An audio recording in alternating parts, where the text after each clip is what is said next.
Thank you. Thank you. Hello, everyone. I have no idea who's here or who I'm speaking with, unfortunately, but we're on Zoom. I'm very happy to participate in this series. My understanding is that it's a program that's dedicated to examining the economic, practical, material, and institutional aspects of being an artist, which is a lot of what my work and research has been devoted to for many years. So I'm happy to be a participant. I'm happy to be invited. I'm especially happy that this is taking place in conjunction with my retrospective exhibition at Zachęta, which I hope all of you will get a chance to see. Because of the framework of this program, I thought it would make most sense for me, and perhaps hopefully be most interesting for all of you, if I really focus not on my own work, but on my perspective on the field of contemporary art. And that perspective has been recently elaborated and represented in an essay called The Field of Contemporary Art, a Diagram, which was published in eFlux Notes in October 2024, and which has been translated into Polish by Zachęta, I think, in collaboration with the ING Polish Art Foundation. So I think that's been distributed. I think some of you may have gotten a chance to read it. I assume that many of you haven't. And so what I'll be doing in my 1 hour before we enter into a discussion is summarizing that essay and elaborating on the diagram which opens the essay and which the essay really sort of, focuses on. And it's a diagram that I've developed over the last 5 or 10 years, and which I'm now also presenting. It is presented in the exhibition at Zachęta as well as being a part of this essay. So I hope everyone can see this diagram. So as I mentioned, this diagram it's something that I've been working on for about 5 to 10 years. I mean, it's about the first version of it, I think, was about 5 or 6 years ago, based on an understanding or a hypothesis about the field of contemporary art that I've been developing for the last 15 years or so. And after sort of following the art world for about, 40 years and examining different aspects of the art world in my work and in my writing.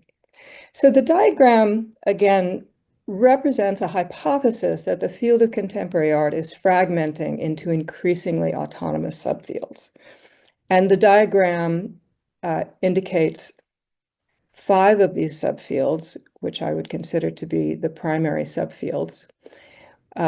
One, going from right to left, is the art market subfield, and then the exhibition subfield, or the subfield of exhibitions, which includes primarily museums,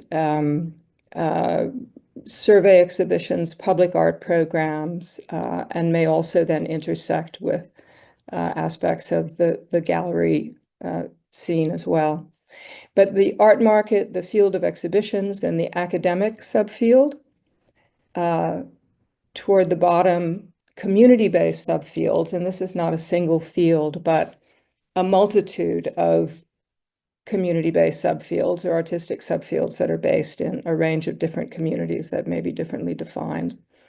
And then coming at an angle in the lower left-hand corner, the subfield of activism or of cultural activism.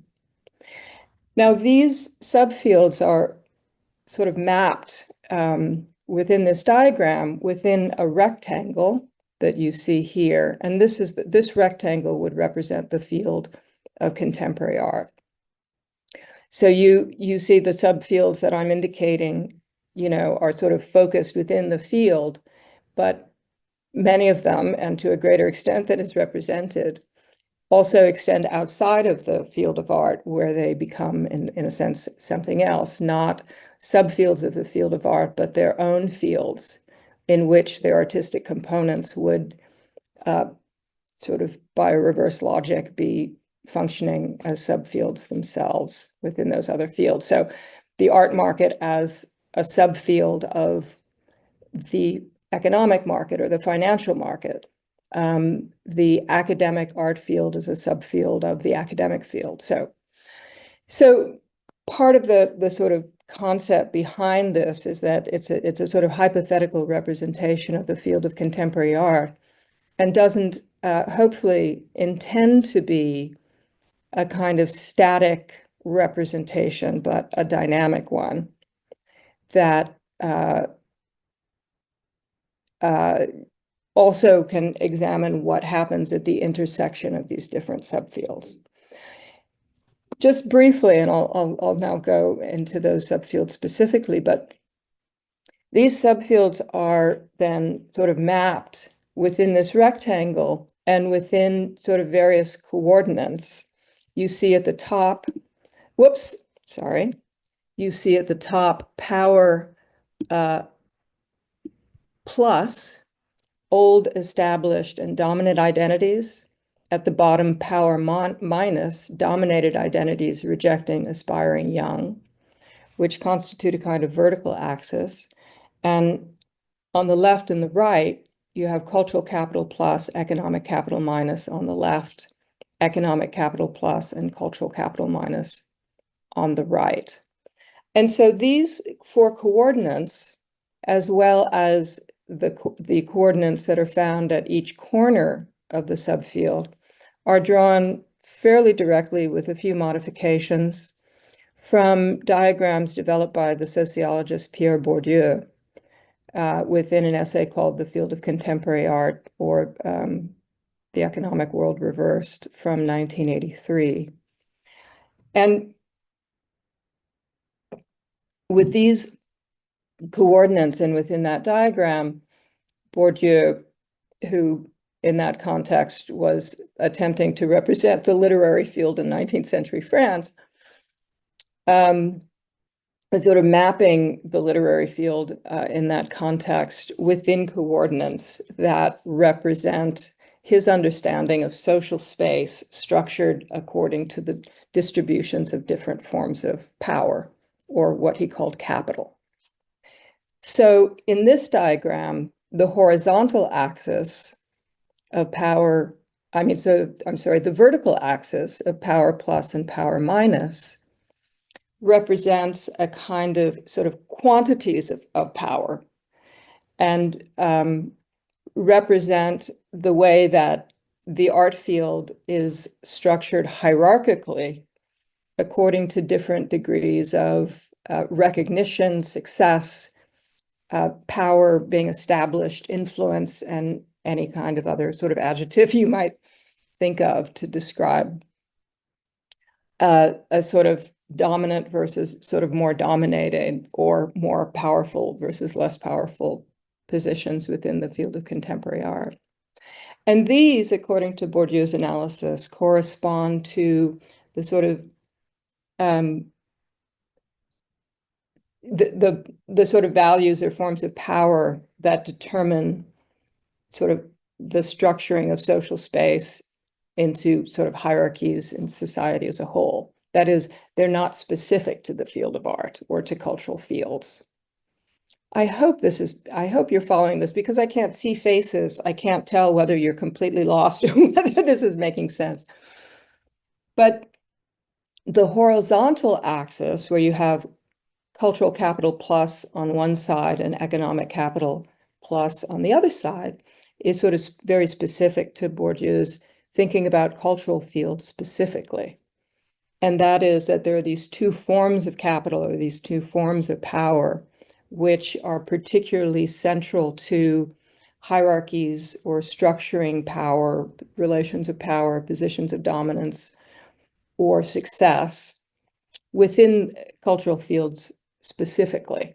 That is a kind of spectrum, and historically often conflict between these two forms of power or influence. One, cultural capital, relating to cultural competence, education, specifically cultural criteria, and economic capital, relating to financial criteria of value that is not specifically cultural. So those are those two coordinates, which are really kind of central to thinking about the diagram as a whole. And in each corner, there are these other coordinates, which are also influenced by Bourdieu's diagram, which sort of mark different audiences and forms of legitimation, affirmation, recognition that might define success or position within the field of contemporary art. So I actually intended to sort of save that for a little bit later and talk first about the subfields, but that was an introduction. So the diagram, again, it aims to represent, and I'm repeating this, but the field of contemporary art fragmenting into increasingly autonomous subfields.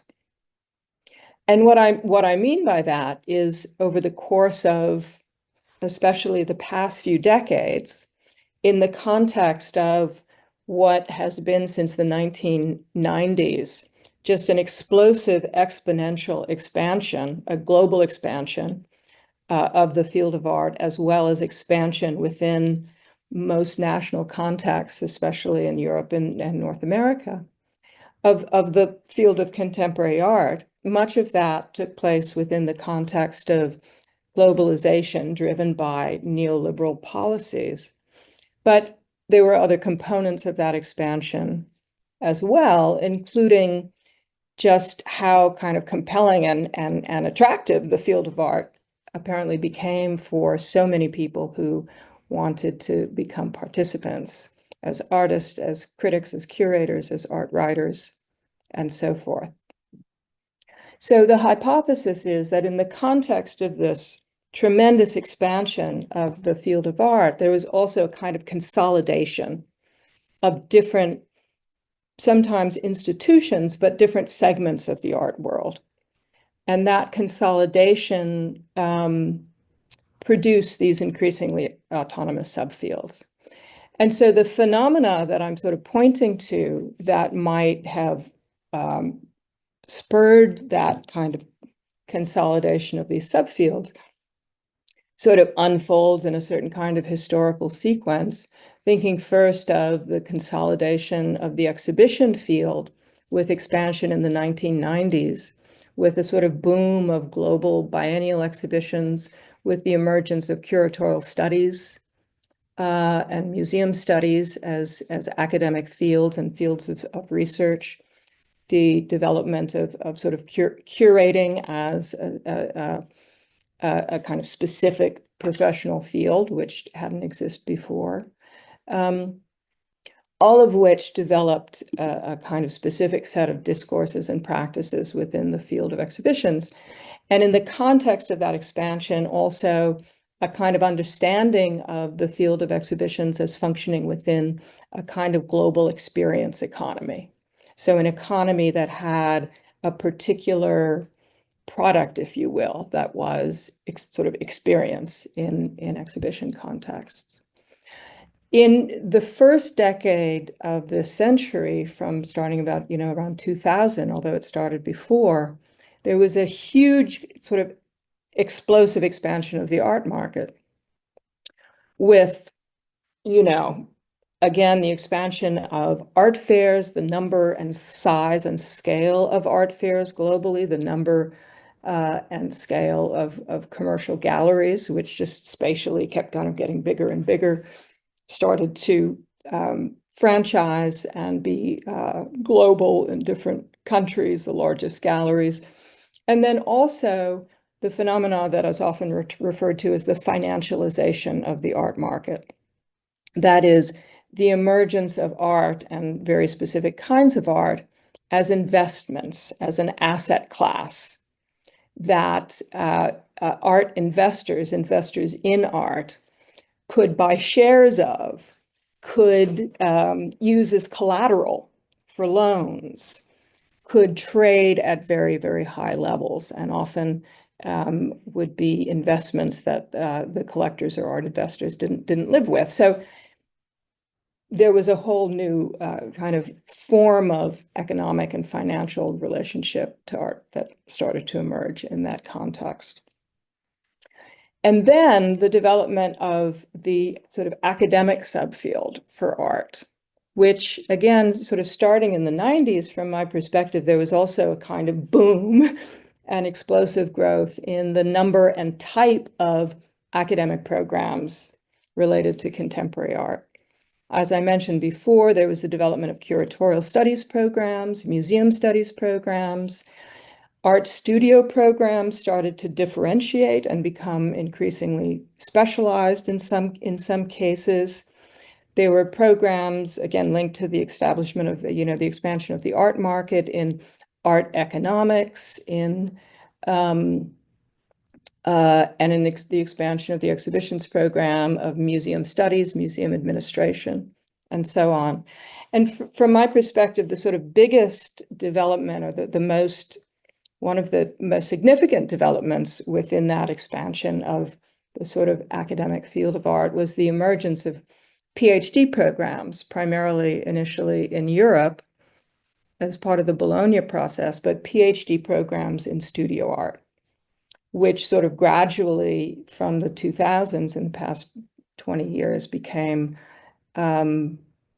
expected and sort of normalized as being the terminal degree in art, but which established within the academic field and, well, within the art field itself, both a set of artistic practices understood as artistic research, and more broadly, art understood as research within the academic field, whether or not that art was, and those artists who were working within a kind of research-based methodology. So it's these three fields in particular that I feel underwent this expansion and consolidation and sort of autonomization in the last 30 years or so, in the context of this broad global expansion of the art world. At the sort of bottom here of the diagram, there is the field of what I call the field of community-based fields. And that is not something that I'm thinking of as a single field, but as a multitude of subfields that are community-based. And those communities might be defined as geographically, that is, communities in particular cities, countries, urban neighborhoods, even very specifically. They might be defined as identity-based communities. They might be defined as sort of, national communities in some cases, communities that have developed in the context of specific national or ethnic cultures. They might be defined more specifically as artistic communities, communities that develop around certain kinds of artistic practice, or even communities of people that all went to the same graduate school, which is fairly common. So all of these sort of myriad types of community-based subfields, and then the activist subfield, or subfield of cultural activism or social activism within a cultural context. So with each of these subfields, and in the diagram, you can see that I have the art market, exhibitions, academic, community-based, activists that sort of identify what those subfields are. And then it says art market, for-profit, exhibitions, public nonprofit, academic, public nonprofit, community-based, DIY, which means do it yourself, or sort of self-supporting, public nonprofit, for-profit, and DIY nonprofit. So the second line there refers to the economies that predominate in those subfields, economies in a fairly traditional sense of economics, of for-profit economies, public or nonprofit in the US, and so on. Underneath those terms, there's this other term. So art market has value, exhibitions has experience, academic has knowledge, community-based has community, and activism has social change. And from my perspective, these are the most important and useful terms that came out of my working through this hypothesis. And what those terms refer to, so part of the hypothesis about this sort of fragmentation of the art field into these increasingly autonomous subfields is that each of these subfields increasingly holds and in some ways imposes on artists or within its sort of frameworks a distinct definition, in effect, of what art is, not so much of what art is materially, but of what art does in society, of what art produces, of what art generates, of what artists generate. In a certain sense, of what the sort of product of art is. So in the market field, I identify that as value. That in the market field, what artists produce or understood to produce in some sort of fundamentally primary way is value. And by that, I don't mean, in the first instance, economic value. I'm thinking of artistic value, but artistic value that can be converted fairly directly into economic or financial value.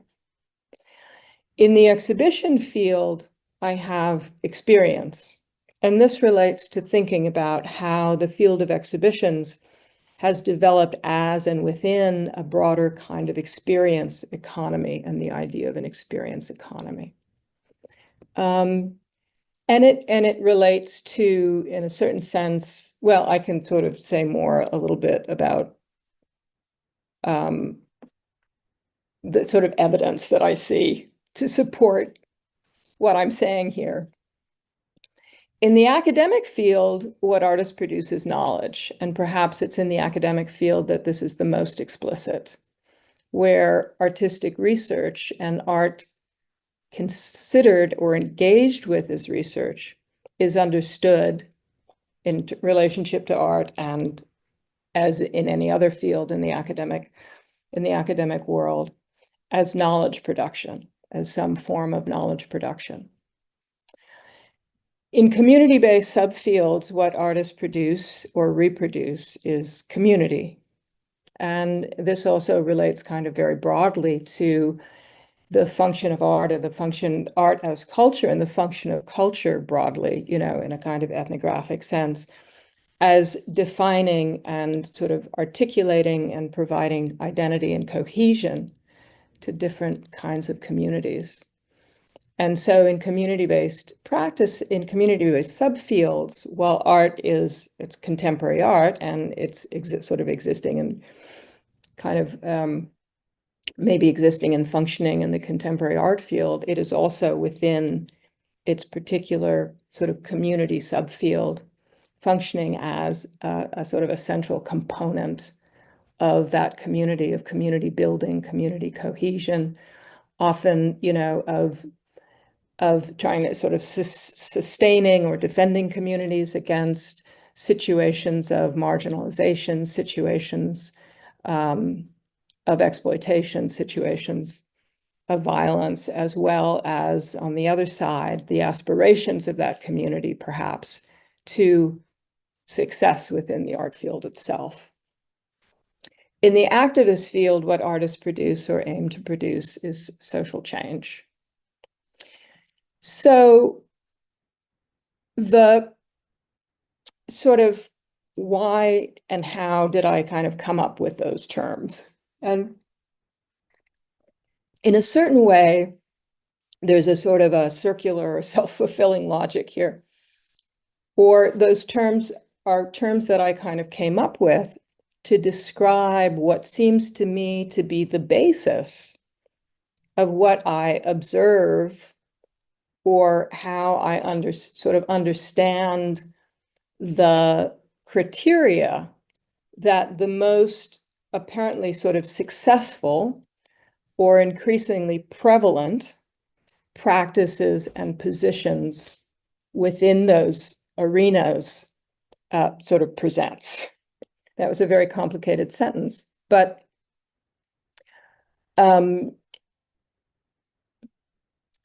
and as I said, in some cases, is in the academic subfield and knowledge production, it's fairly explicit.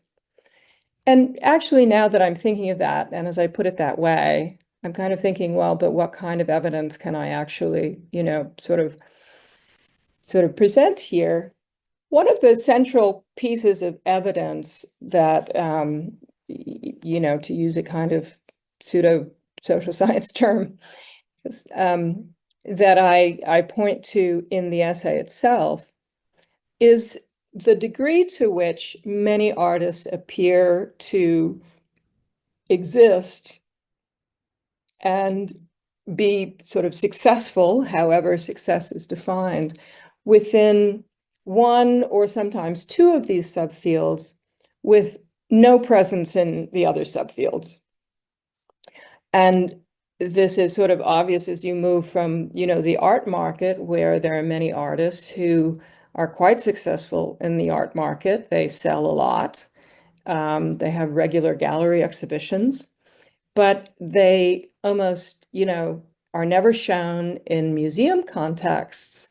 And even more rarely are they written about or taught or studied in an academic context. At the other extreme, there are artists who are regularly written about and taught and studied in the academic world and don't sell their work. They might try, and have almost no presence in the art market. And again, there's perhaps more kind of crossover from the academic side to the art market side in the field of exhibitions. But increasingly, I think there's also a phenomena, certainly many artists whose work may be seen regularly in exhibitions, who have very little art market presence and might be, for example, at this point, at least in their careers, very little presence in the field of sort of art scholarship or academic research, as well. So one of the pieces of evidence that I have in the essay that comes from one of the most useful sort of studies of the art market that I've found, which is the UBS Art Basel Art Market Report, which is put out every year, and basically it's research that's developed and written up by an economist named Claire McAndrews. And one of the things she tracks in the UBS Basel Art Market Report is the breakdown of the art market by medium. And I think in the most recent, I'm not sure, 2025 and 2024, and this is becoming more and more sort of extreme over the past few years. Painting, drawings and works on paper, and multiples constitute 80% of the art market by value. So not by sort of quantity of what's sold, but by value. The numbers are a little bit less extreme when it comes to quantity, but video art makes up only 0.5%, not even 1% of the art market by value. Installation art, also 0.5%. I believe sculpture is about 10%, and then photography is less than 10%. So that's the art market by value, and how the art market is sort of constructing a sort of hierarchy of value by medium, right? In the field of exhibitions, and I couldn't get any, I have not found any surveys of what modern and contemporary art institutions show by medium, but just on the basis of my own sort of experiences and observations, this seems almost to be directly reversed. Not directly reversed, but painting and works on paper might be 25%, maybe 30% of what's shown. But one certainly sees a lot more video installation and sculpture, and even photography in exhibitions. So what does that, represent? It seems to represent a divergence in the criteria according to which artworks are chosen, presented, purchased, succeed in the sense of being, within the criteria of these fields, in these different fields, in the art market field and the exhibition field. And what it appears to me is that part of that, difference has to do with the ways in which certain mediums in the art market can function as assets within an increasingly financialized market, and also the degree to which they have a secondary market, that is a market in resale, where their financial value is established in a kind of public way. And mediums that do not have that kind of secondary market in resale or auctions never approach, they simply cannot function, basically, in that way as sort of financial instruments or financial assets. In the exhibition field, that criteria is not applying. Instead, the criteria that seems to be at work seems to have to do with how different artworks of different mediums, for example, will fill spaces, how they will produce or create an experience for audiences, how they will manifest or carry or support or hold or be in dialogue with curatorial themes and frameworks. So this becomes basically a distinct criteria or set of criteria that apply to artworks in that subfield. And again, within the sort of academic subfield, if artists are understood, and again, this is more explicit, to be producing knowledge through their research, that exists as a sort of potentially as, or to varying degrees, as a specific and explicit criterion that will be within that framework determining what is considered to be good, considered to be successful, considered to be.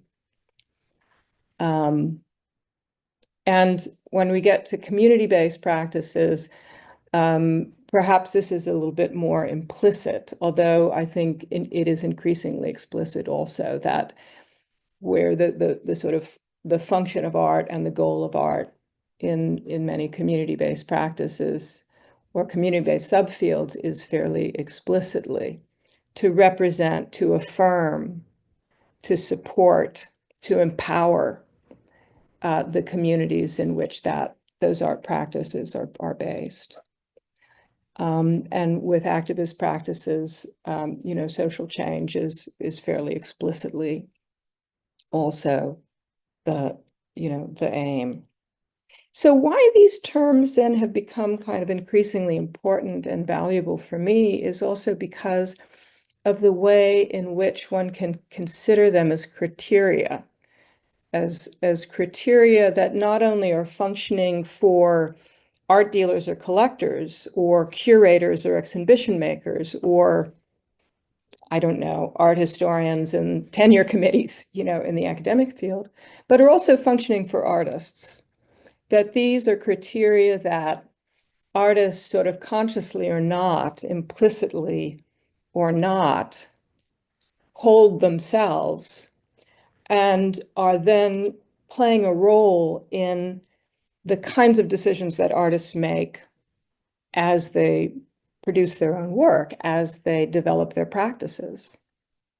Not to say that, I mean, in some cases, in my own experience, there is a relation of capitulation to some of these criteria. I certainly have that experience when I'm kind of confronted with exhibition contexts that are huge and increasingly bigger and bigger spaces, which present a demand, an expectation, a criteria that reflect a set of values, right?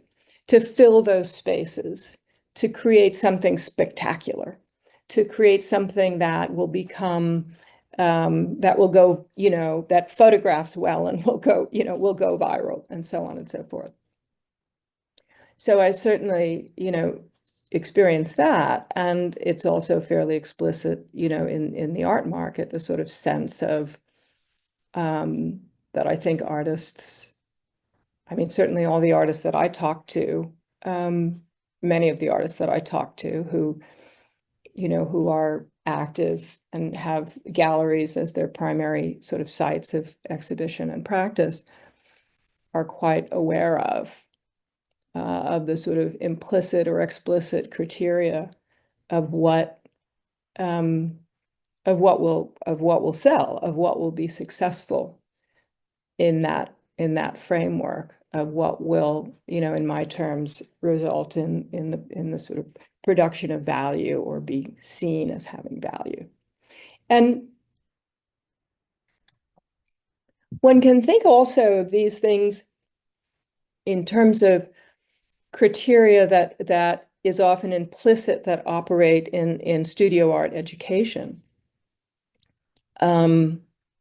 Whereas, I mean, in a way, most explicitly, because studio art education is embedded in the academic field, at a certain point in time, the primary sort of criterion or the primary mode of critique that, at least in a US context that I'm familiar with, and to some extent the German context, that came to be practiced, in group critiques or in sort of studio visits or discussions of student work, had to do with meaning making, had to do with, okay, what does it mean? What is it saying?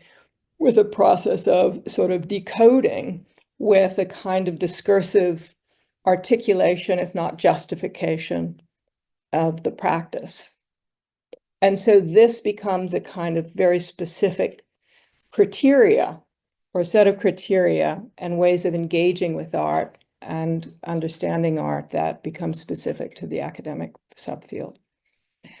At the other side, in the art market, and this also appears in studio art education, particularly in relationship to some mediums, to painting and sculpture and photography, I would say, more conceptual practices. But the criterion of what I'm calling value almost always sort of manifests or corresponds to a kind of framework of connoisseurship. And that connoisseurship, I mean, connoisseur, it's a difficult word to define, and I've looked it up in the process of writing this, and hopefully it sort of translates well. And it's a kind of a long, old sort of tradition in engaging with art, and it's the sort of collectors and art experts and art buyers, but on the kind of collector side of things, who are often kind of identified with sort of connoisseurship. And so having to do with some kind of evaluation or estimation of value and quality, and that in an art market context relates to appraisal simply, and the conditions of appraisal. How is the value of an artwork appraised?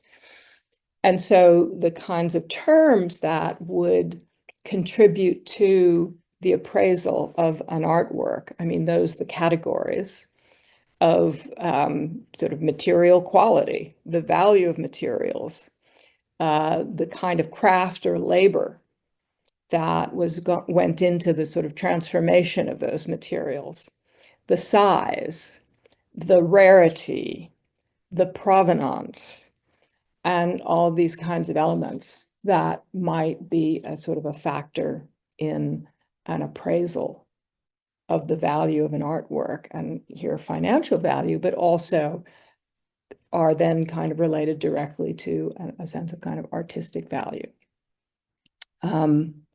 So, and in an exhibition context, I mean, often the question of meaning, I think, is also central.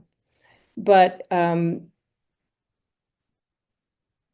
you know, I think experience as a criterion is perhaps in some ways less formulated than value and knowledge in those other fields.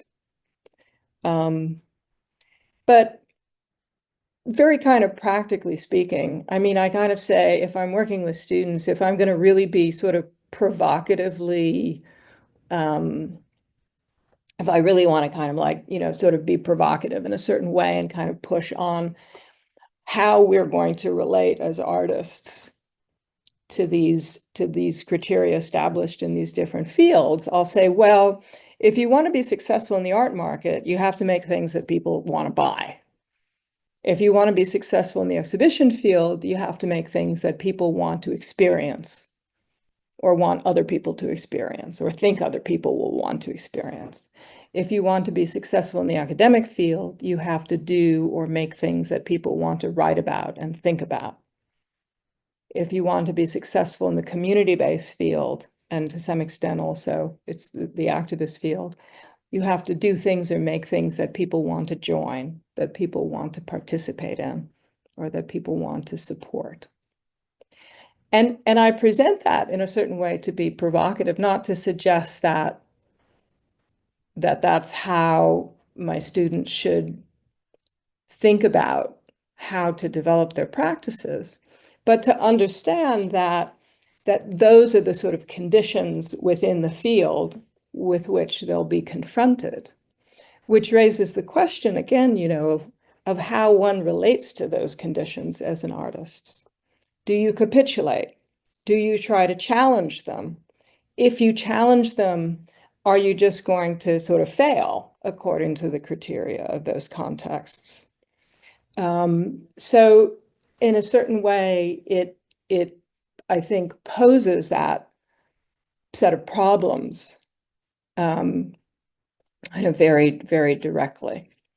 But I think one of the things that often happens and that I see a lot of in, or the way that I understand a lot of what I see now in among sort of young artists in graduate programs. I teach at UCLA. Actually, right now I'm at Yale in the art program, doing some studio visits, having meeting with students. So is a kind of sort of mixing of these sort of like different criteria, you know, like artists who are doing research and want to produce knowledge that's rooted in a particular community and have an idea that producing knowledge rooted in this community will have a kind of further social change. And it's going to be like a video, so it can be presented in an exhibition context, and will have a material component that maybe will be sold, you know? So there's a kind of mixing of a lot of the kind of different criteria or value sets from these different subfields in ways that sometimes is a form of ambition. Sometimes it might be a way of challenging, you know, and resisting capitulating to just one of these sets of criteria. But I think very often it's also a way of sort of compensating for not really being committed to any of those particular goals and trying to kind of compensate in some way for the weakness of the engagement with one of those sets of criteria by sort of bringing in and applying and kind of like mixing in another set of criteria. And I think what happens, and another way to look at this diagram is like in terms of quadrants, actually. So I have these different subfields, but I think practically the experience of the art field often sort of relates, you could sort of draw a line down the center and draw a line horizontally across, and you would have 4 quadrants. And in some ways, I think the sort of experience of the relative overlap and intersection of these subfields in those quadrants is sort of how a lot of artistic practices end up sort of being situated within the field. And, you know, in the upper right-hand quadrant is really completely dominated by the art market, where overlap into the exhibition field and academic field, you could sort of imagine would function in many ways largely as being a form of legitimation within the art market. And it's sort of a similar thing you could see in the upper left, where, you know, it's a sort of primarily positions are primarily sort of affirmed or legitimated or established within a kind of an academic context of art discourse, of art research, of art theory, and then sort of extend into an exhibition field, probably less into a market field. But it's this sort of lower left corner here that I think has ended up kind of defining a lot of the sort of sense of positioning and a kind of sense of the field and a kind of considerations of how sort of practices are organized, especially among, you know, younger artists, of where a sort of social change and community sort of intersects with the exhibition field and with sort of more often newer and more kind of radical perspectives within the academic field. And I think there's also, I think, a very strong sense of building a community, that is itself in some ways defined by the intersection of these fields, the intersection of a kind of intellectual engagement with research, with knowledge production, with theory, which is an artistic community that often is coming out of an academic context. And the intersection of that with, on the one hand, an aspiration, if not a kind of connection to an aspiration of social change, if not a connection to social movements, with, you know, exhibition contexts and also residencies, artist residencies being one of the sort of frameworks in which those communities are sort of cohering, are coming together, and are reproducing themselves. So, I mean, there's a lot more to say. There's a lot that I haven't talked about. And I have about 5 more minutes before my hour is up. And I'm trying to think what are the other kind of essential things to talk about. Well, the one thing that is very actually important to this diagram for me and to understanding, if one then wants to consider I kind of covered the first sections of the essay, which is the sort of the subfield, some of the coordinates, and the kind of dynamics between the subfields and how they, and kind of what they impose on artistic practice.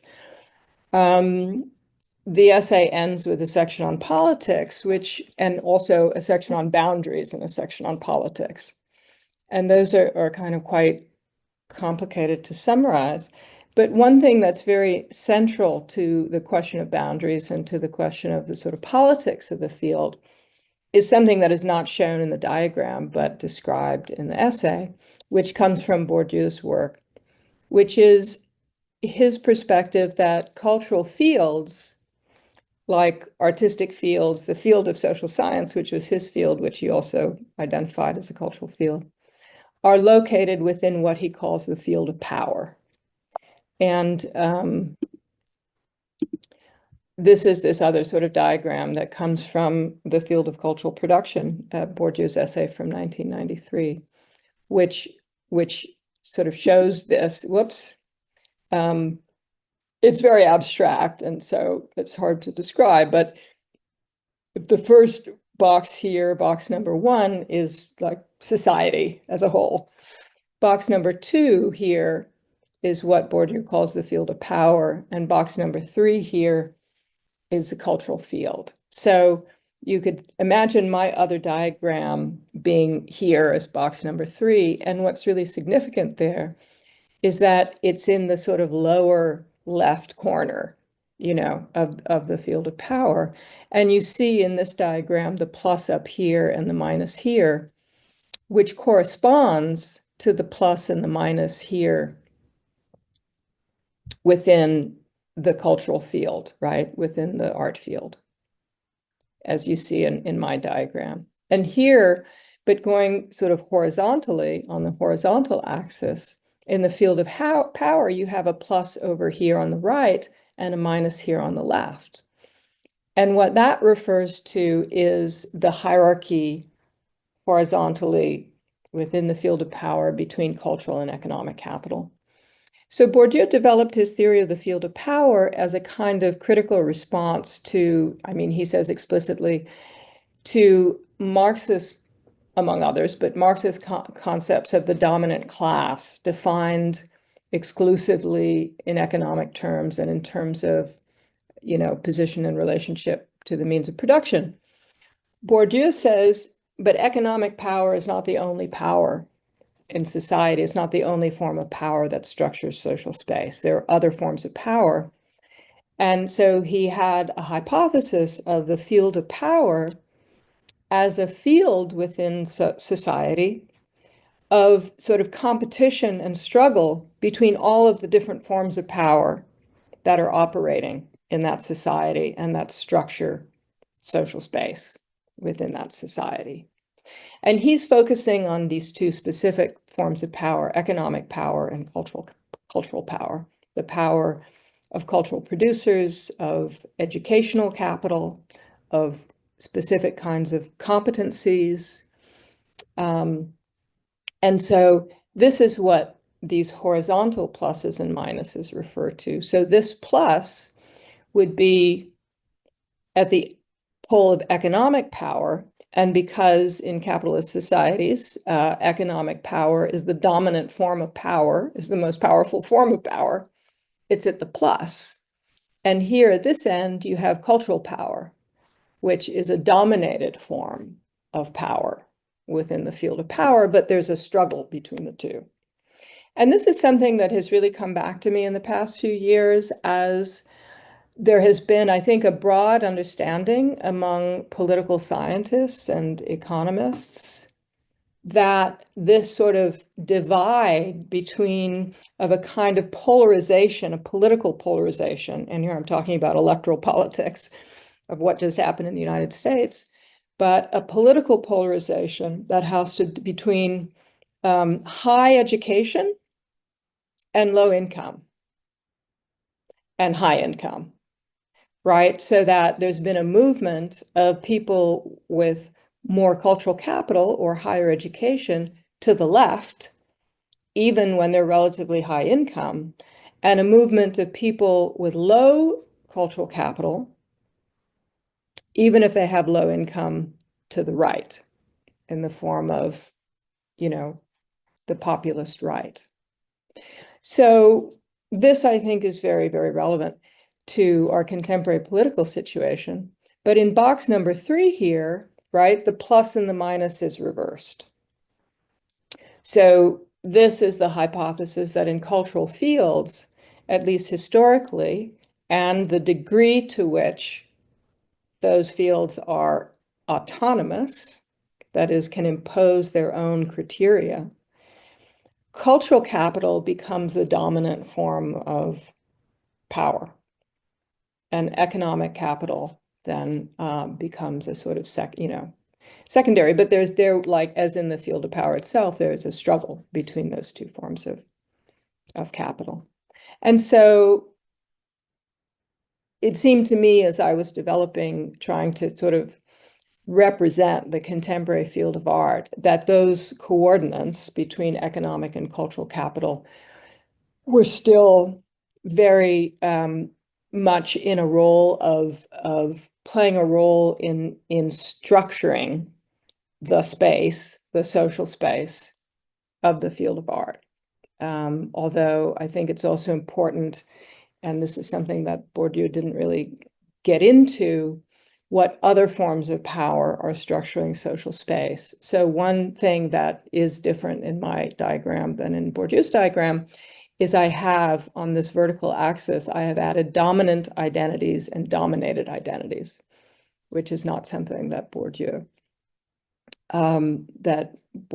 writes about, to consider how the sort of hierarchies of gender, hierarchies of race in particular, also hierarchies of ability, are central to the structuring of power in social space as a whole, and can't be sort of encompassed under the categories of cultural and economic power. He does have age, he does take age into consideration. So that's my hour. And I hope that made sense. I hope you were able to follow it. I hope I didn't speak too fast for the translators. I'm sure I did. And I look forward to the discussion, the questions. Dzięki, Andrea, bardzo dziękuję. Thank you very much, Andrea. To było super ciekawe. It was super interesting. Słuchało nas I oglądało 550 osób. We had 550 people following your lecture. Wow.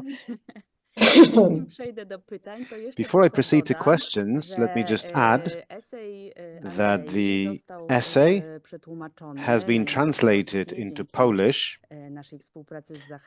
thanks to our cooperation with Zachęta and is already available on our website in the knowledge base of a professional artist.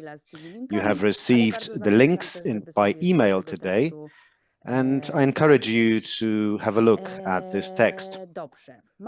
Right, we have some very interesting questions, very solid questions. Thank you for asking them in English. I will read them out in Polish for the general audience, and our interpreters will read them to Andrea in English. The question with the most number of votes by Eric. I'm wondering whether you would say that your diagram is in any way confined geographically, as in, does it mainly reflect a Western and or predominantly white art world? Or would you argue it's at least vastly correct worldwide? I can see an analysis where, say, in the global south, the activist subfield would have to be represented physically bigger than the art market subfield within a similar diagram. Thank you, Eric. That's a great question. I think that my thinking about the art world and that informed this representation is that the global art world itself is a kind of colonial extension still of an art world that initially developed in a European context and extended to a North American context and a South American context and into Asia and the global South and other in a kind of another phase. But so I think I do see this as a representation of a vision of the contemporary art world, you know, in that way. And I do think that certainly an important, I mean, I think that you're right, that in a sense, if in the global South, the cultural activist field would be larger, a central aspect of that is activism against the dominance of this colonially extended, you know, Western art world. And it's, you know, its dominance, right? So within this, you know, within this model, in some ways, I mean, it's also, yeah, and there are a couple of different ways of thinking about that. And that is thinking, you know, as I mentioned, in this sort of vertical axis where I added dominant identities and dominated identities, which, I mean, I think of as certainly applying to race and racialization and white supremacy, and perhaps to a somewhat lesser extent to colonial and post-colonial hierarchies in terms of the global North and the global South. But there is also a question there, you know, I mean, as you suggest, of whether this art field or this diagram is specifically a representation of the art field in the global North, which I completely accept as possibly true, but also understanding how that art field has extended itself. Again, from my perspective, in a way that is a kind of continuation of the sort of colonial and neoliberal underpinnings of globalization through which the art world, you know, sort of expanded in the last, you know, 30 years. But the sort of the question, so there's the question of whether this diagram is sort of confined to the, could be understood as confined to the global North. There's another question of what the sort of, how to understand the boundaries, which is another question. So thank you for that. I hope that I did the question justice.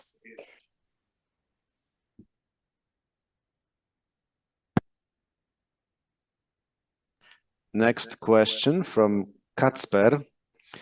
As a professor, how do you support students in discovering in which field they want to work in the future? Yeah, my approach to teaching really revolves around trying to facilitate students' understanding of what their values are and what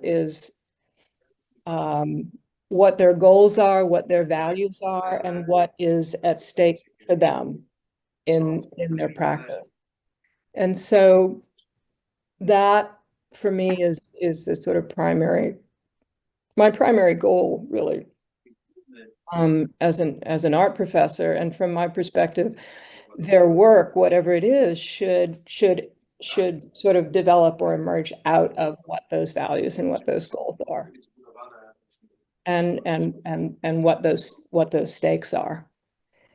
And then I think one can kind of start to think fairly directly about what the relationship is between those goals and values and these different subfields.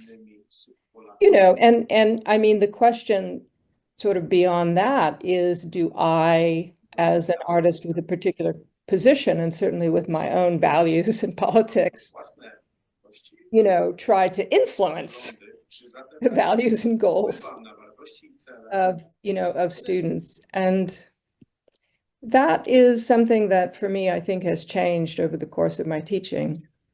And when I started teaching, I did much more of that. And now I do quite a bit less of that. And that has partly to do with my sense of the sort of generational difference now between my position and my experience and theirs. And also the difference in life experiences as higher education and studio art education and students, especially, well, in the United States, have become much more diverse. And I'm working with students with very different backgrounds than I have, and who have faced very, very different life forms of oppression and forms of marginalization and forms of exclusion and other challenges. So in many ways, I'm sort of following their lead in that regard. Dzięki. Kolejne pytanie. Next Klary. question Czy from mogłabyś Clara. udzielić jakąś radę What artystom, would be your advice to artists in wschodniej, Eastern Europe aby odnieśli większy so that they are more sukces w successful in budowaniu building swojej kariery, obecności an na arenie international presence, międzynarodowej especially in w global New Yorku art i centers indziej? such as London, New York City, etc.?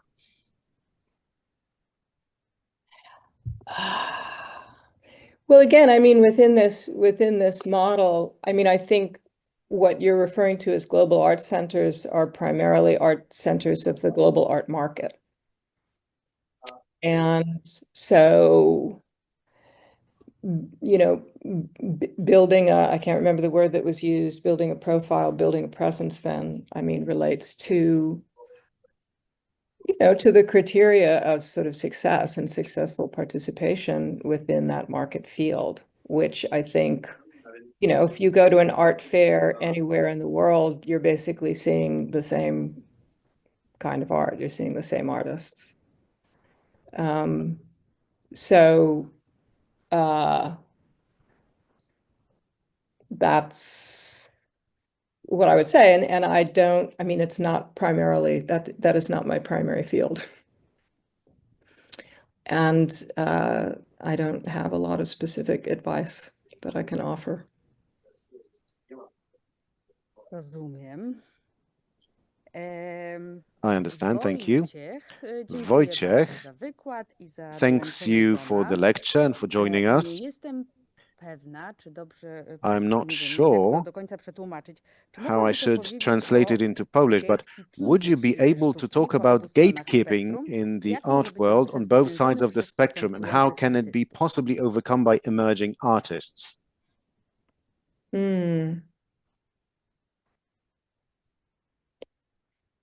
Yeah, I mean, gatekeeping.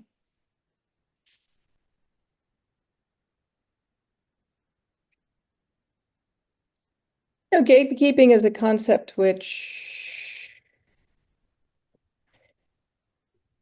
certainly can be sort of translated into terms of, you know, of this diagram. And I think that one of the things that's sort of developed with what I'm calling the kind of fragmentation and consolidation of these different subfields is the sort of greater institutionalization, if you will, of certain gatekeeper roles, like those of curators who are selecting art for exhibitions, those of faculty who are hiring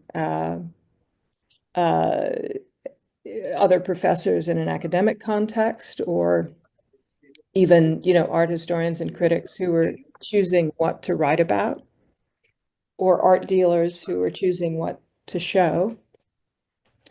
And so those functions in a certain way, I think, I mean, in some ways they've sort of proliferated, and in other ways they've become more institutionalized. But in my diagram, the sort of gatekeeping function, I think you could imagine it as becoming that those barriers increase as you go up, right? Kind of vertically. That one of the features of community-based art fields is there's no gatekeeping, or it's a different kind of gatekeeping. That is, the gates are not people in differentiated roles with a particular kind of institutional authority, you know, or market authority, but the community itself, and of who is sort of recognized as being part of that community and being a participant in that community, right?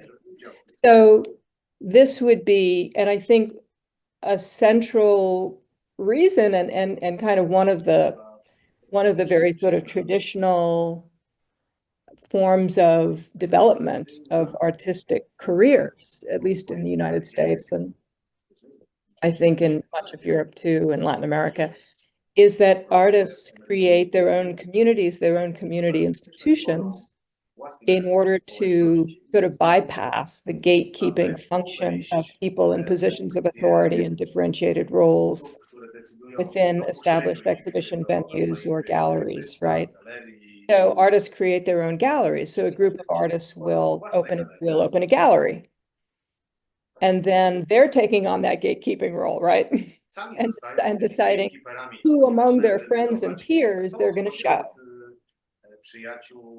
Or maybe they try to avoid that role completely and just make it all open. But then there's the question of whether a kind of community can cohere, and of whether any kind of criteria for any kind of art can be sort of supported in a completely open situation, right?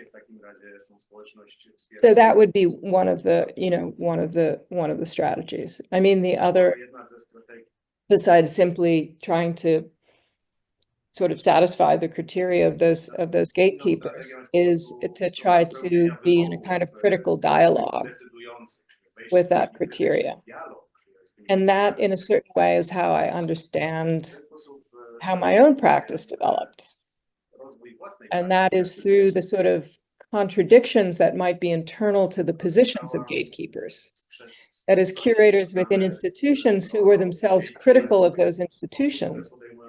So it's possible to enter into a dialogue with curators who were critical of their own institutions that would, in some ways, create a possibility to sort of reflect and grapple with and engage the gatekeeping function and also the criteria that it was reflecting. So I hope that responds to the question. The next question is about your cooperation with Zachęta. How did it start? And what is your general take on your cooperation with Zachęta? And does Zachęta, is it special in any way compared to other institutions you have worked with? Well, it started very suddenly, like in November. So the show happened incredibly quickly. And I mean, it was actually, I think there was an artist who I am affiliated with through an art gallery in Germany, Kader Atya, was in an exhibition. And there was a kind of discussion, I don't know, my name came up, I think, in connection with, that connection. And the museum, or Maria Bravinska, thought it was a good idea to show my work. And what feels very kind of special, well, specific to me about having this exhibition in Warsaw now has to do with this sort of transitional situation of many museums and cultural institutions in Poland because of the shift in government, where, a lot of my understanding is that a lot of the museum directors who were appointed by the Law and Justice Party, when that party was driven from power, those directors were starting to, progressively being replaced with appointees from the current government. And so with that, there was a change of programs. And that's, I think, part of the reason why there was an opening in the schedule of Zachęta to invite me to do the show. But it's also part of the context, I think, of what makes my work, I hope, interesting and relevant at this moment for that museum as it's going through this transition, and for the kind of, more broadly for the Polish institutional context. So that felt very sort of specific and special to me.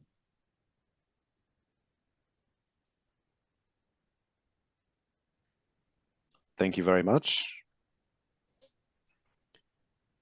A question from Jonas. Do you think that over time the proportions and overlapping spaces between the subfields will change And if so, what factors could cause this process? Yes, I think absolutely they'll change. I mean, I hope that this model is dynamic, and it's kind of hard to represent time and dynamics within a sort of a static graph. But I'm hoping actually that the kind of overlap and the way the colors change, in the overlap can hold some of a sense that it's dynamic. And I mean, I do, if my hypothesis, reflects something that's happening, then what I would anticipate is that the change in the overlap is that these fields would have less and less overlap going forward. And what would sort of produce that change is kind of a continuation, of what's been happening. It's actually, I think I spend more time in the essay considering what prevents that change. And what seems to be sort of preventing that change, or what seems to be holding all of these subfields together in this space of the contemporary art field, is a kind of mutual dependency, or I say in a more negative way, parasitism, that that sort of keeps them together. That the art market needs the exhibition field and the academic field, because without it, it would just become a luxury goods market. And it would become less and less distinguishable from the field of luxury goods. And I mean, there's a corner of the art market where it's very explicitly considered just right adjacent, if not almost indistinguishable from the luxury goods sector. And we see this in the very kind of intimate intersection between art and fashion in some national contexts, like France, and to some extent in Italy and the UK. And we see it in, the sort of interplay between the art market at a very high end and a whole kind of luxury experience economy. But the sort of extraordinarily high values, right, that art achieves at the peak in terms of auction prices and so forth, probably could never occur if it was a yacht or a watch or a car, right? So art needs these other sort of legitimizing, ennobling, the sense of a kind of a public good, the sense of that these represent the achievements of civilization, and these kinds of other forms of value that come from the exhibition field and come from the academic field. So, and the exhibition field increasingly would just be bankrupt, without the art market. That it's the proximity. I mean, and this is very obvious in the United States. We have a different system because art museums are not supported publicly for the most part, and cultural institutions of various kinds. But it's where art museums have boomed and art institutions have boomed in the past couple of decades. Dance companies have gone bankrupt. Theater companies have gone bankrupt. A lot of classical music is under tremendous financial pressure because it's the adjacency of contemporary art institutions to the market and the kind of interest that they generate and the support they generate from wealthy people who are buying art. That is part of the base of their kind of resources. I mean, are central to the resources that are available to art institutions, which are not available to other kinds of institutions of sort of traditional high culture institutions, right? So anyway, I mean, these are examples, and I could go through in the essay. I kind of go through sort of each subfield and their relations to look at those kinds of mutual dependencies. Right. So let's go on. Another question from Kacper. Do you have any experience when you radically changed the subfield in your practice? For example, you were very much active in the market subfield and then you moved into academia. Well, I was never very active in the market subfield.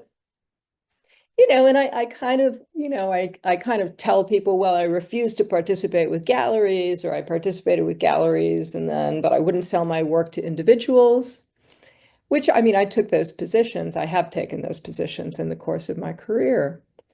But in terms of really the kind of conditions of the market, in fact, because of the nature of my work, there isn't much market for my work, right? I mean, if we think about video being 0.5% of the art market by value.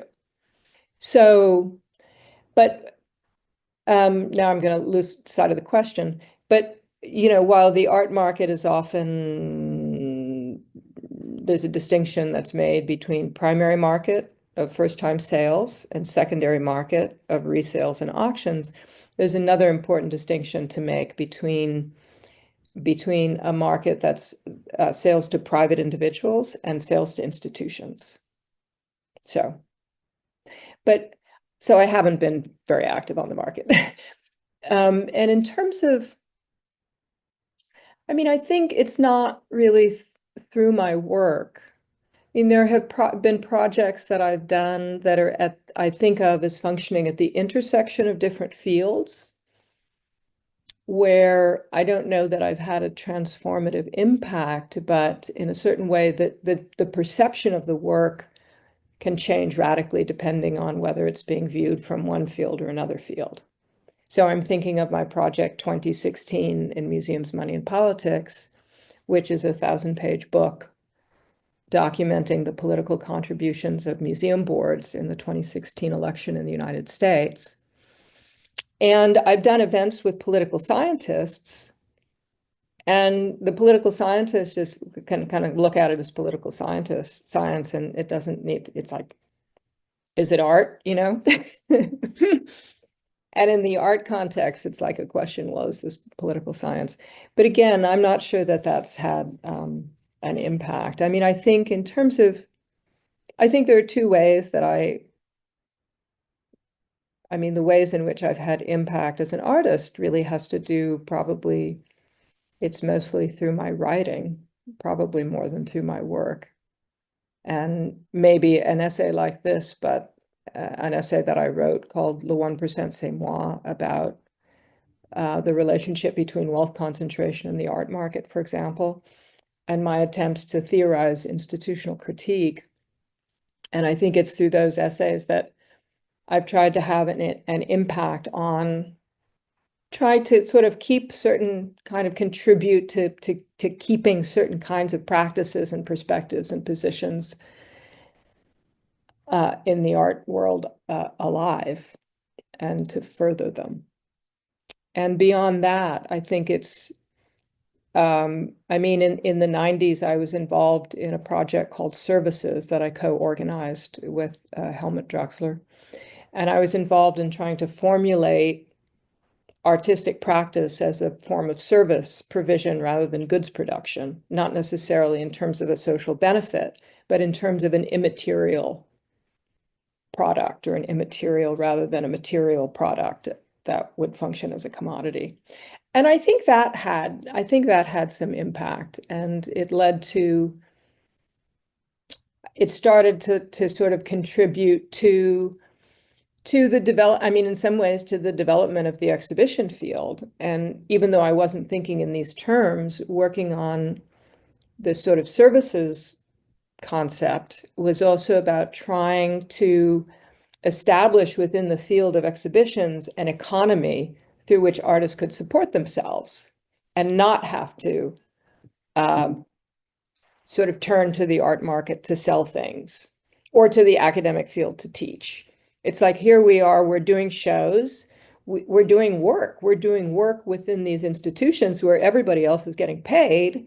So we should get paid, and we should get paid enough to be able to sustain those practices.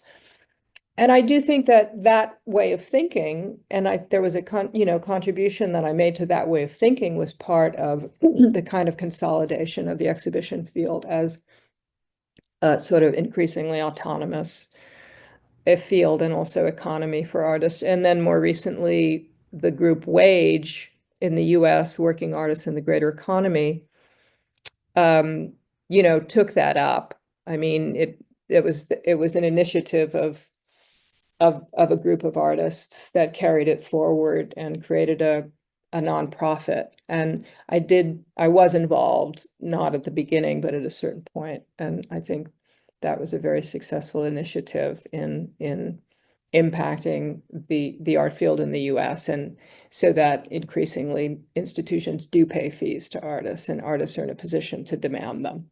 So.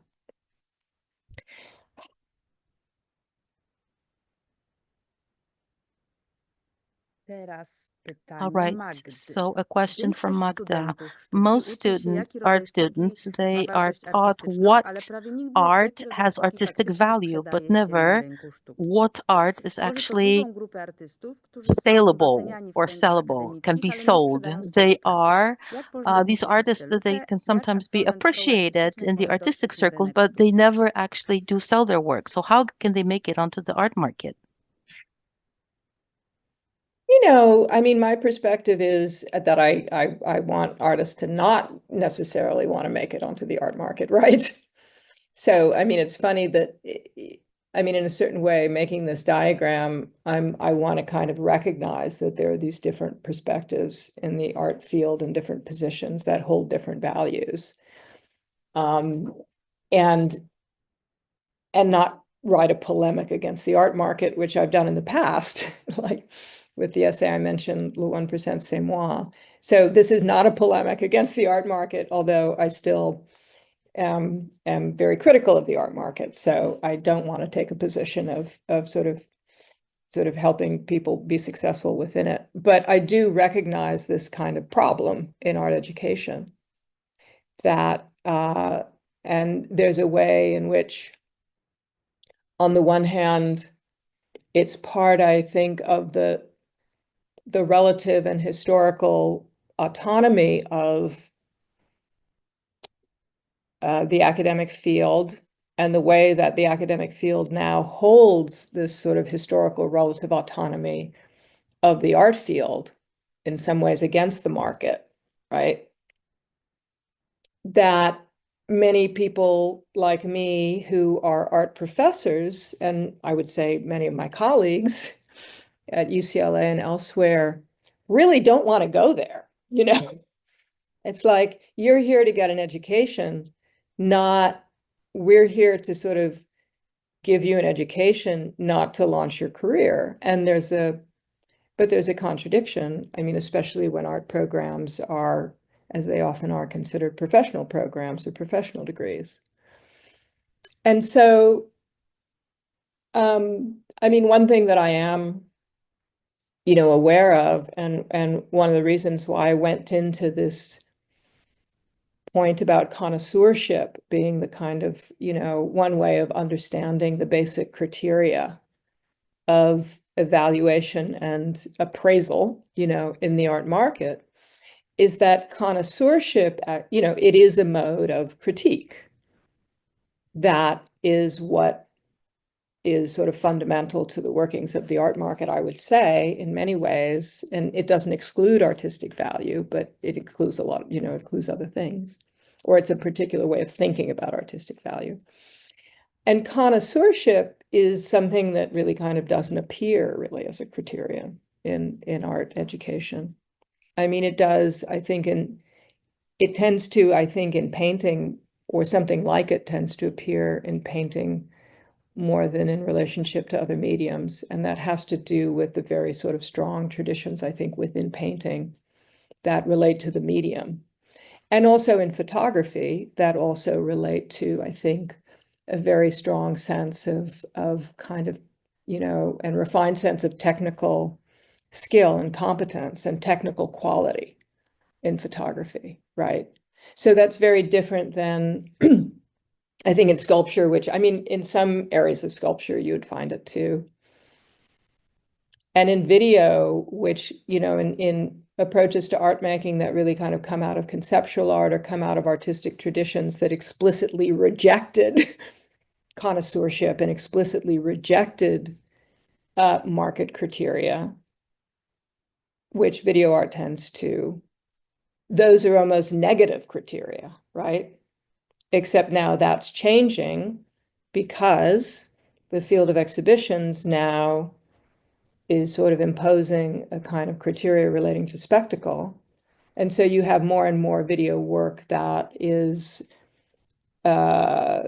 reaching for the quality and kind of technical skill of cinema, which is very different from, say, the essay film that one would find, right, in a kind of research context, which would refer to sort of maybe structural filmmaking or experimental documentary, but would not be about, you know, it would be a kind of critique in a certain way of mainstream filmmaking.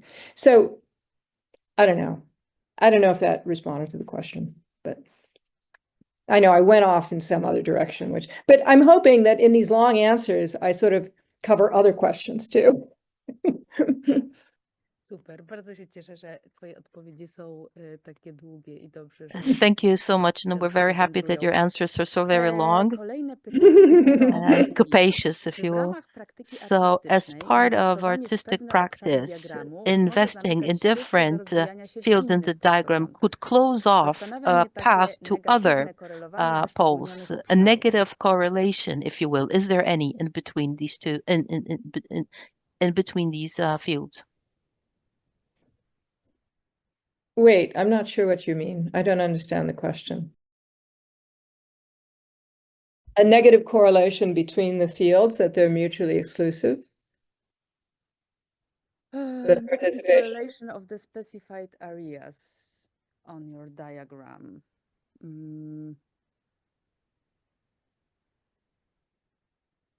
From what I understand, I think it's that some fields may exclude other fields or exclude the possibility of accessing other fields. Well, I mean, you see in the diagram that there's no overlap between the art market field and the activist field, for example. So that's an example. And that was quite intentional. There are other aspects of the relations between the fields in the diagram where I think there would be overlap that isn't not shown. For example, there is overlap in some ways between at the sort of like at the bottom of the diagram between the art market field and the academic field. There's definitely overlap. When you think about artist-run galleries, like commercial galleries or small galleries that are commercial galleries in a kind of an artist-run or avant-garde tradition that are often very kind of close to, that are formed out of sort of academic groups that kind of came through academic programs together and often are very influenced by kind of academic discourses, for example. So, but you know, I mean, this also goes back, I think, to the previous question that at the left and right extremes, there is, I think, you could say antagonism, and this was part of Bourdieu's theory, antagonism between cultural and economic capital. And there would be an antagonism and a kind of, you could see on either end, that is a kind of anti-intellectualism in certain parts of the art market, which are pretty obvious, and anti-market positions within parts of the academic field, and certainly in parts of the community, in some community-based subfields and in the cultural activist field, right? That are positions that that maintain a kind of antagonism to the art market. I hope that, I don't know if that responds to the question, but. Ale udało się odpowiedzieć na kolejne pytanie, whatever it is, we've definitely been able to answer the next question that I was just about to pose. So this is perfect.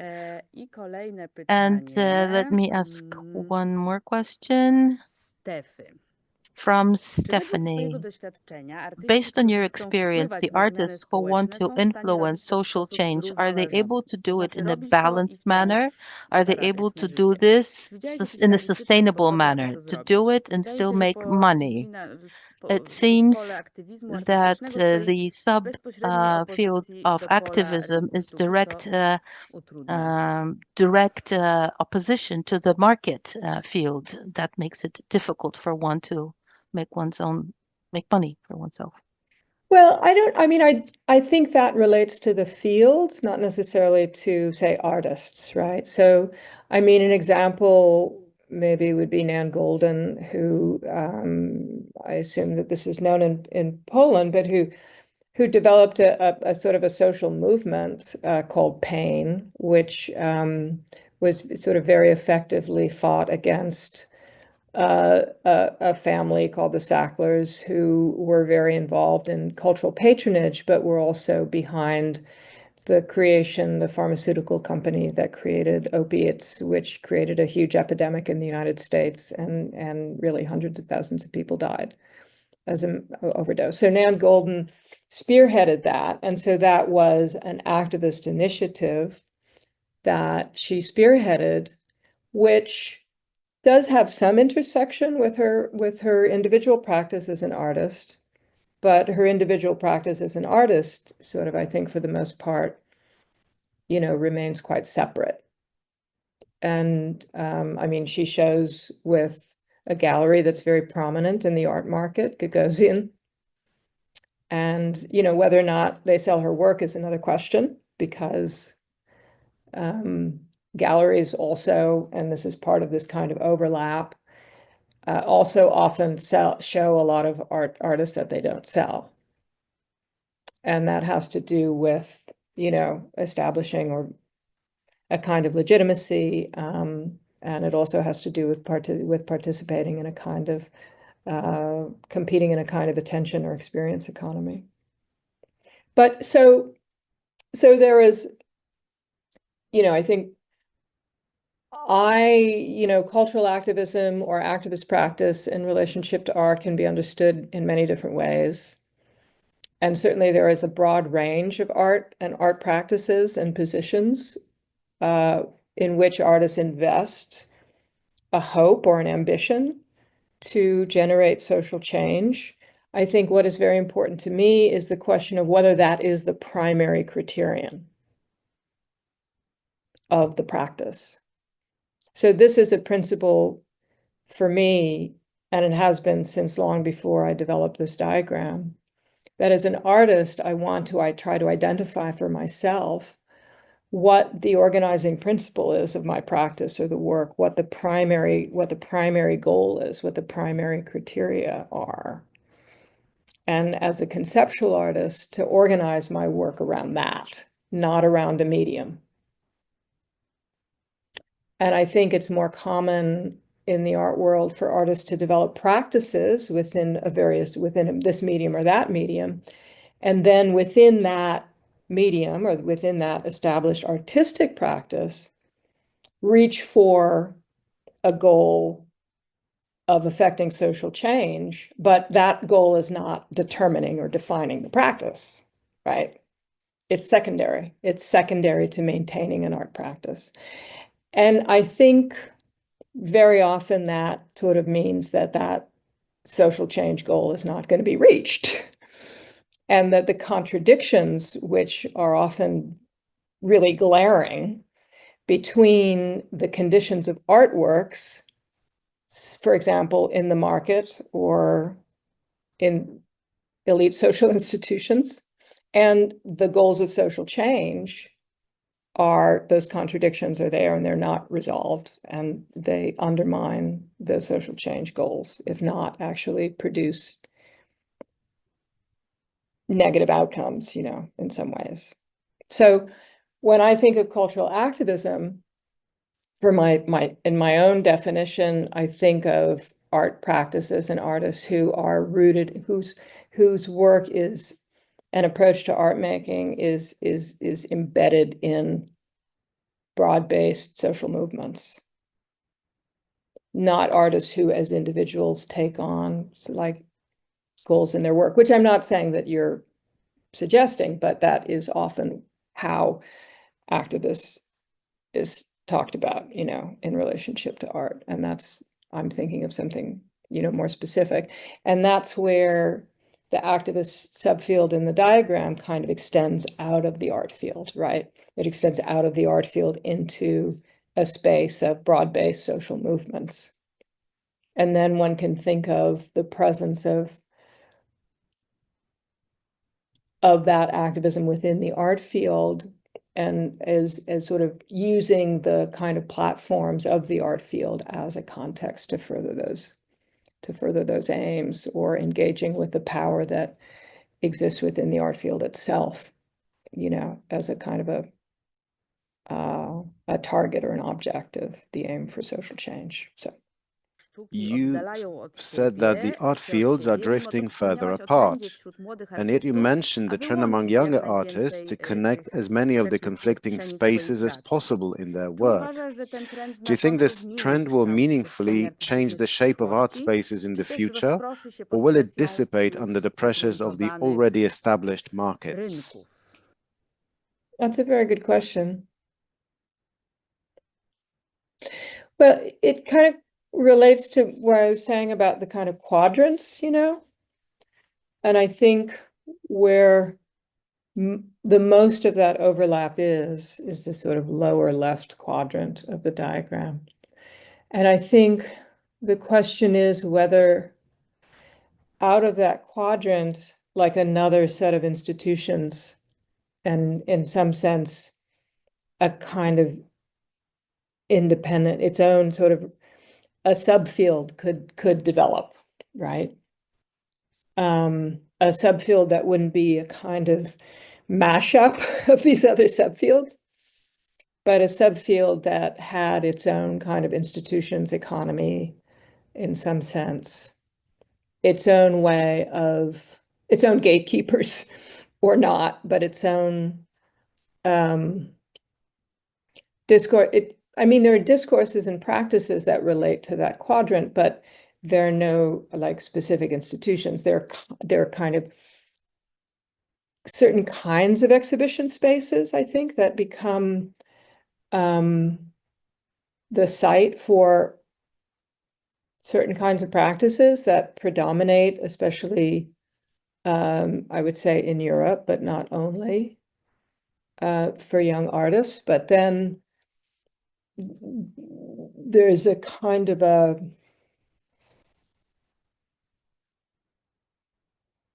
it feels like there's a kind of a limit on how they develop, and they kind of then develop, if they develop into one of these other fields, right? I mean, so this also sort of relates to, if you think about the vertical axis of the diagram, which I could show it again, but you have young on the bottom and old on the top. And Bourdieu is kind of very explicit in a certain way that this vertical axis is also an axis of social aging, which may correspond to biological aging, but also corresponds to the sort of trajectory of careers as artists become more established or as they become more successful in whatever terms, right? So that's this vertical axis. And so what one sees in every field, really, and maybe it's most obvious in the market field, actually, that you have artists who start commercial galleries and they're based in a community, and then one or two of the artists in that gallery will become successful. Well, rather than enabling that gallery to expand or become more influential, what usually happens is those artists leave that gallery and go to another gallery that's more established. And this happens over and over again. And how the art market now is structured is that you have about 4 globalized corporate galleries that are extremely like wealthy and are just kind of vacuuming up the most established and successful artists from all of the other sort of mid-sized galleries, right? And so, I mean, this is an example, and you have, I think, sort of parallels within an exhibition field and the academic field. So this is what, I mean, now, I mean, yeah, so the question is, would all of this sort of agglomeration of different sort of goals and criteria that one finds, from my perspective in the lower left hand, would those sort of become, so I mean, what that would take is sort of the development of a kind of institutional context or some kind of context to sort of establish that as a field of practice in itself that would persist beyond this kind of phenomena of social aging that leads most artists to just kind of, as they become more established or more successful, to kind of move up, you know, to the next gallery or to the next museum or to the next university context.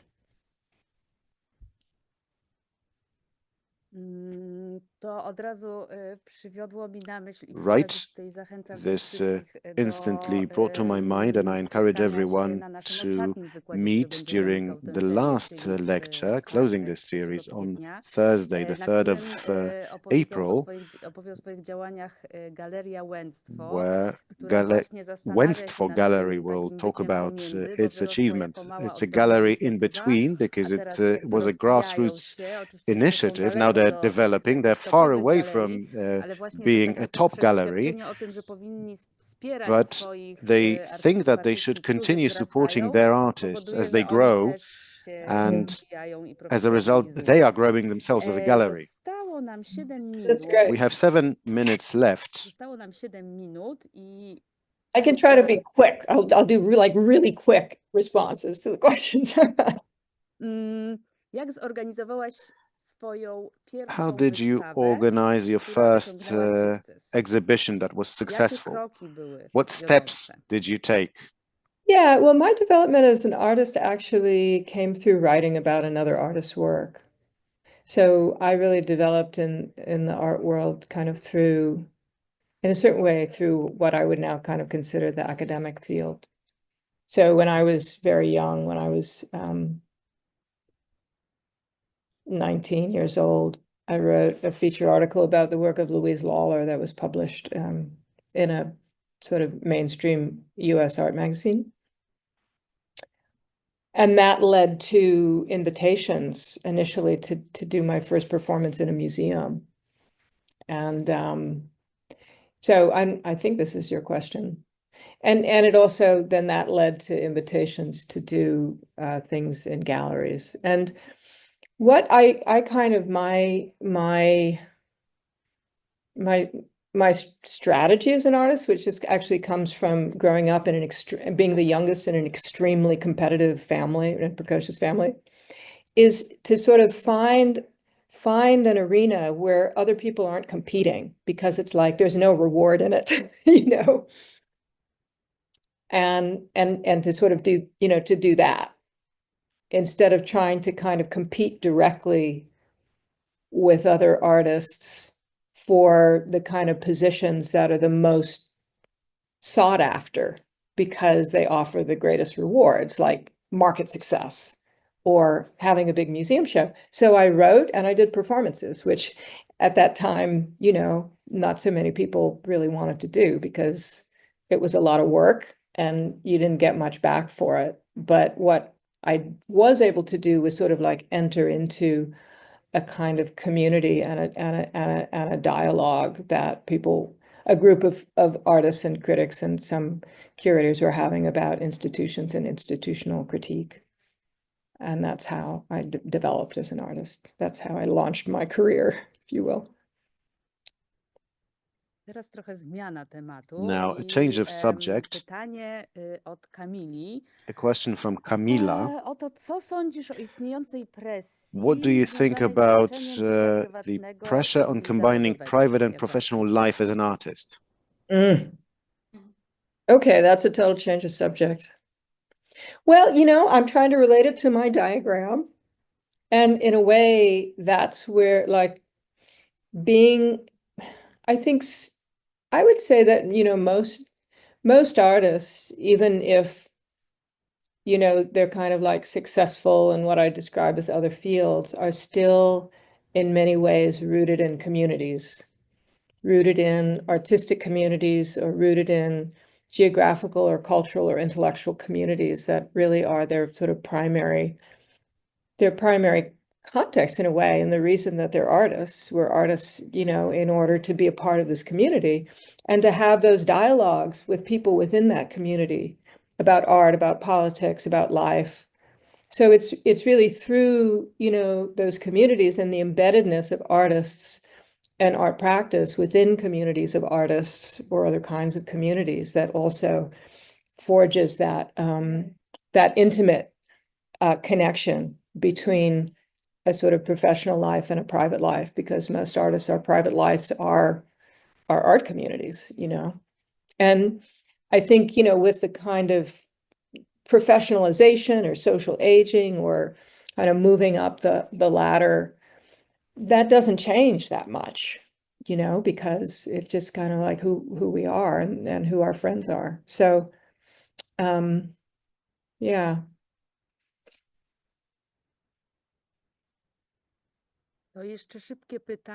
A quick question about nepotism in art fields. I love these questions. They're just like, okay. Nepotism, what's the question? Just